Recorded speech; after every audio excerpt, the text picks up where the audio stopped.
এবারে এগুলোকে এই ব্যাটারের মধ্যে ডুবিয়ে দিন, তারপরে এই বিস্কিটের গুঁড়োর মধ্যে দিয়ে ভালোভাবে মাখিয়ে নিন। এত দারুণ হয়েছিল খেতে, কি আর বলবো। 2 ঘন্টা পরে এডিট করার সময়ও কিন্তু আমার লোভ লাগছিল।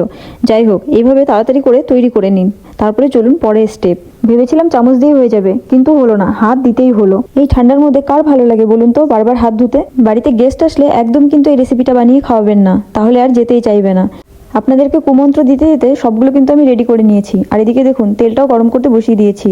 এবার এই গরম করা তেলের মধ্যে আমি একটা একটা করে এই চপগুলো ছেড়ে দিচ্ছি। আর হ্যাঁ, খেয়াল রাখবেন যে তেলটা যাতে ভালোভাবে গরম হয়ে যায়, নাহলে কিন্তু চপগুলো ভেঙে যাবে। এবার আর কি লাল লাল করে ভেজে তুলুন। দাঁড়ান, আরেকটা কথা বলে দিই, খুব আলতো হাতে নাড়বেন কিন্তু, নাহলে ভেঙে যেতে পারে। আর ভেঙে গেলে যা দুঃখ পাবেন, সেই কষ্ট ব্রেকআপের কষ্টকেও হার মানাবে। এই দেখুন রেডি হয়ে গেছে আমাদের চপ। এবার চলুন নামিয়ে নিই। এবার আর কি টমেটো কেচাপ দিয়ে খেয়ে দেখুন কেমন লাগে খেতে। আর হ্যাঁ, আমাকে কিন্তু একটা ধন্যবাদ জানাতেই হবে। কেন বলুন তো? আপনাদেরকে এত সুন্দর কুমন্ত্র দিলাম তাই জন্য। রেসিপিটা কেমন লাগলো অবশ্যই